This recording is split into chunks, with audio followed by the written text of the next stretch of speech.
From man to myth to online legend, 007 and 7/Cool Kid are a playable survivor and killer, respectively, in Forsaken.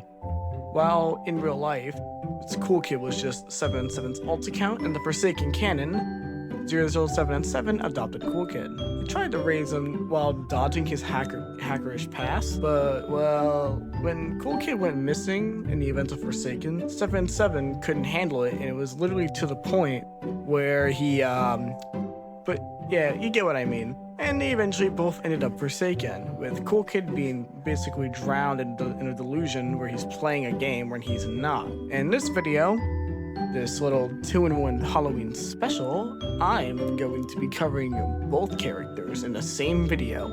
We're going to be flip-flopping between them. We'll start with the 7/7 section, then a Cool Kid section, another 7/7 section, Cool Kid section, a compilation, one final section flip-flop between the both of them, and a little grand finale I have planned at the end. Keep in mind my little description of how this video will go can vary, as things can change on the fly, and this is being recorded at the start of production. Alright, well, I got 24 days to do this, so let's get to it. So for my sake, I'm going to be combining this section into one, meaning it'll constantly bounce back and forth between Cool Kid and 7 and 7. Cool? Cool. 7 and 7 was born to a family of 3, including himself, with an unknown mother and father, both of which are likely dead at this time. While his family's background and history remain unknown, he was born alongside his older cousin, 7E7, albeit it's unclear if they really met often or had a close relationship. From a young age, 7 and 7 appeared to be a troublemaker, with his previous renders showing him setting places on fire and destroying buildings in their entirety. While again, it's unclear as to why he developed the tendencies, it implies a much more neglectful and abusive childhood, which is further evident in 7/7's milestone 1 render, where he takes pity on an abandoned Cool Kid. Either way, it's evident that 7E7 did not play much of a role in helping 7/7 back on the right track, nor did any of his parents or his friends. His childhood remains vague. At an unknown time frame, without anyone to exactly see or guide him, 7 and 7 finally developed this troublemaking personality full-time, creating the Cool GUI, a hacking device that could wreak havoc across games. Think of it as like, hey, you pull this up and then click up a button, boom, that blows up. This caused him to gain an incredibly high reputation as a hacker. This weapon of mass destruction would soon continue to prevail throughout his storyline. While there were likely numerous outbreaks, this did not affect 7 and 7 in his life in any way, mostly due to Bilderman's recent assassinations and Shaletsky's untimely demise by his literal own hatred. In other words, 1x1x1x1. Because of this, Roblox HQ and its administration were likely in shatters. A missing CEO, a lost so far on the Heights Master, and now a pissed-off, violent Doombringer made it practically impossible for the HQ to supposedly cover the sub through PR purposes. 7 and 7 knew this and likely took advantage of these facts, and because of how low the authorities were, he would still manage to keep his house and get off scot-free from any charges, save from the blacklisted customer section of the pizzeria. Eventually, 7 and 7 find an abandoned pill baby Cool Kid lying down at his doorstep, crying. Unknown of what to do with the child, 7 and 7 took it in, presumably seeing a reflection of his past self. With all of his inner emotions combined, and the newfound motivation to turn over a new leaf, 7 and 7 decided to take care of his abandoned baby and nurture him into an honest person, unlike himself. Sadly, the timing couldn't be worse. While the authorities were still a mess, the townsfolk who work at a pizza place were impeccably good at remembering those who wronged them. 7 and 7, now with a child to support and being a hobo. I'm just kidding, he's still at the house. He just doesn't have a job.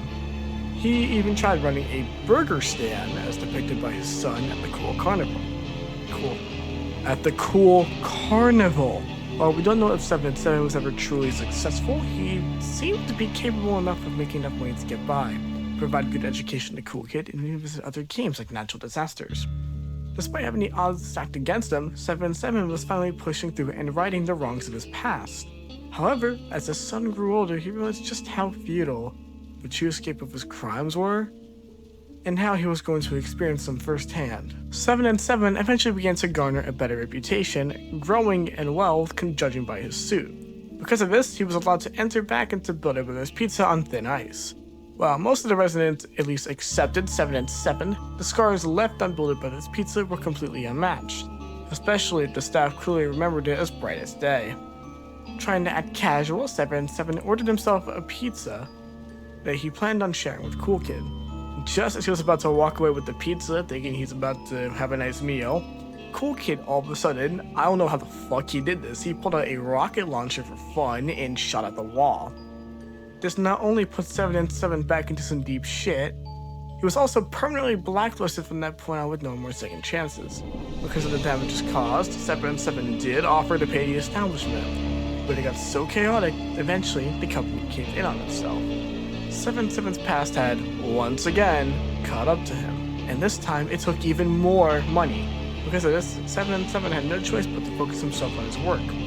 With there being very little time for him to attend to Cool Kid and his antics, but not enough money to pay for a babysitter because of damages, Cool Kid was neglectfully left alone by himself as shown in the drawings of work at a pizza place. So while it wasn't officially announced by the authorities, starting from the age of 10 years old, Cool Kid would be given a criminal record, thus staining 7 and 7's reputation again. This also marked the beginning of his downward spiral. 7 and 7 was too careless, he neglected his son, left him alone, and now Cool Kid was missing. While it's unclear how this happened, it's likely that the Spectre, or if you don't know what the Spectre is, essentially the force that keeps Forsaken going the way it is. It's likely that the Spectre had something to do with this, seeing that it has a strange love for kidnapping innocent children. What the fuck? 7 and 7 did not back down. He had put up missing posters for his son, continued his search all day, and searched everywhere all over the server. With how bad a reputation Cool Kid had, none had really tried to go find him, which was really sad. Ergo, there were no leads. And of course, Roblox moderation never does their fucking job. Finally, 7 and 7 was getting a taste of his own medicine. All of his actions reflected entirely onto Cool Kid, a neglected son with a troublemaking personality that would have been cool GUI. Stained their reputation and took down the wrong path in life. This time, however, there was no adulthood, no chance for redemption. In a sadistic twist, unlike 7 and 7 himself, his own child will never be given a chance to right his wrongs. This made 7 and 7 in a way an even worse parent, being unable to provide Cool Kid the most important aspect of his life, a good childhood. Eventually, 7 and 7 finally fell into despair, and he was forsaken through unknown means, although most do theorize suicide. Where he met some old friends of his, still having not been forgiven, 7 and 7 felt the true wrath of his punishment as the rest of the team began to learn about his past deeds and hate on him full time. After what appeared to be numerous rounds inside this game of hell, 7 and 7 stood as the last man standing. The killer? His own son. Now a giant monster who's hell-bent on giving out hugs and putting people to sleep in the worst ways possible. Because of his son's weaknesses, 7 and 7 managed to continue depleting to his son to stop the madness, pushing out his clones and juking the brainwashed Cool Kid as much as he could. With little to no choice, 7 and 7 realizes that there's no other way to save Cool Kid. There's no way he can give him a proper future. There's no way he can give him a proper childhood. There's no way he can give him a proper education. There's no way he can fix what he's done to him. All because the Spectre just wanted to have fun. Running out of options, 7 and 7 makes the painful decision to get away through teleporting via the cool GUI. Effectively escaping the grasp of his son and winning the first match between him, his originally gleeful child who he failed to give a shot of redemption to.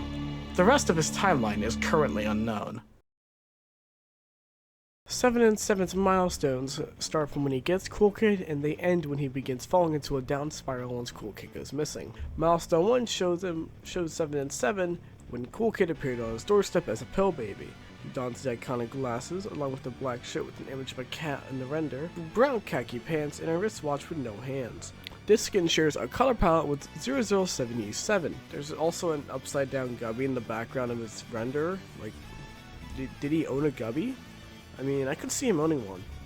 Milestone 2 is where 7 and 7 dons a yellow tie over a blue vest and white dress shirt. He wears navy blue pants, white shoes, and the glasses that his actual avatar wore. The new pet on his burger also dons his glasses. The skins render shows 7 and 7 and Cool Kid at some kind of store, presumably before Cool Kid got access to the Cool GUI. Again, you can see the Gubby in the background of this render, plus the banana, aka the mascot of Shovelware Studios.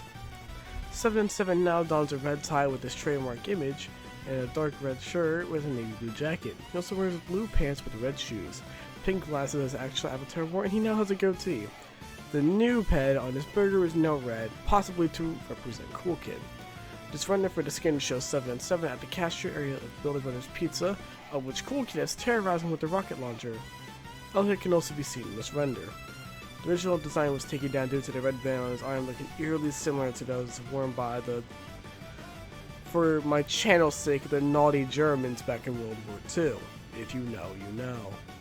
Some thought the design choice was intentional due to drama involving Forsaken's former owner. 7 and 7 gains a black coat, a beard, the very catsy, the cat as the t-shirt, and the impossible to obtain red wedding cake cat on the red new pen on the burger. He also gains red horns, similar to that of Cool Kid's milestone skins. Elliot can also be seen in the previous render of the skin. The render for this skin shows 7 and 7 walking down a sidewalk. There is a missing poster for Cool Kid as well as a poster stating that 7 and 7 is blacklisted. Moving away from the damned father, why don't we check out the milestones for the bastard child? Milestone 1 makes Cool Kid a brighter red, shrinks his eyes, and makes the text on his torso black. He gains small red horns curving inwards and a tail that curves downwards. Rather than adding on to the default Cool Kid model, Milestone 1 alters it completely. This is likely the beginning of his descent into his madness. Milestone 2 gives Cool Kid a dark red cape and increases the size of Milestone 1's horns. Corruption particles with a color scheme akin to that of the Cool GUI emanating near his neck.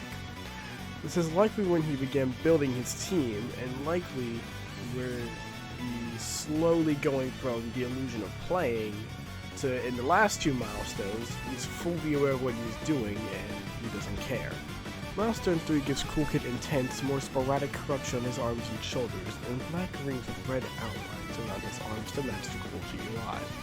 His horns and cape increase in size, and he now has red slits in the middle of his eyes. This skin has a new kill animation which Cool Kid grabs the victim by the neck and throws him backwards before pulling out his Cool GUI and setting the victim aflame using it. When killing 7 and 7, Cool Kid will give him a great hug until the Cool GUI appears and activates by itself behind 7 and 7's back. It eventually causes 7 and 7 to erupt into flames and burn to death slowly. There is a current ongoing theory that the Spectre actually used the GUI during this kill animation. Milestone 4 gives Cool Kid a hood, increases the size of his horns and cape, and replaces Milestone 2's red slits with white glowing slits. It also increases the corruption. At this point, he's gone completely off the deep end, calling himself a god in the purchase quote of the Milestone, leaving us on top of the world. At this point, he's gone from a small group of hackers to a decent militia to an entire army. And just to show you just how batshit insane Cool Kid is now, I'm gonna play a couple of his kill lines for you real quick. Nothing but filth! You're nothing to me! Hardly even worth my time.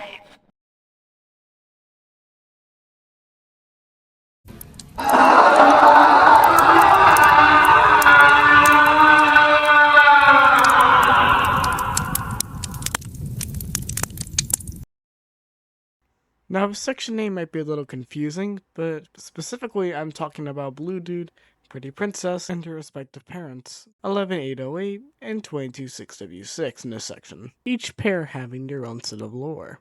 Blue Dude was forsaken by being hit by a truck. 11808 doesn't have a confirmed method of being forsaken yet, although it is confirmed her son was forsaken before she was. The footage that you're currently seeing was recorded before Blue Dude got his iconic head and its iconic lollipop. Pretty Princess doesn't exactly have a mother-daughter relationship with her so-called mother. I say so-called because her biological mother died of an illness shortly after creating her, leaving her in the care of foster parents. Every single kid and their parent being a combo is tragic in their own type of way. With 7 and 7 never being able to provide Cool Kid with the redemption that he got, Blue Dude never being able to have a proper childhood like his mother was to give him, and Pretty Princess didn't really have much of a childhood either, as she didn't really need a delusion while she was forsaken, as she was raised to basically just destroy anything. Now, I know what you guys are waiting for, the pleats section. Sadly, though, there aren't going to be any lyrics as half of my vocalists dropped out, and this was meant to be a 6-role thing, and it would sound very weird with 2 people voicing 6 characters. And given how we don't have enough time to write another lyric draft with just 2, I sadly had to drop the lyric concept. It's something I really wanted to do, and hopefully I'll have a smaller lyric draft thing to do with another one of these episodes, but sadly I just couldn't do it this time. I'm sorry about that.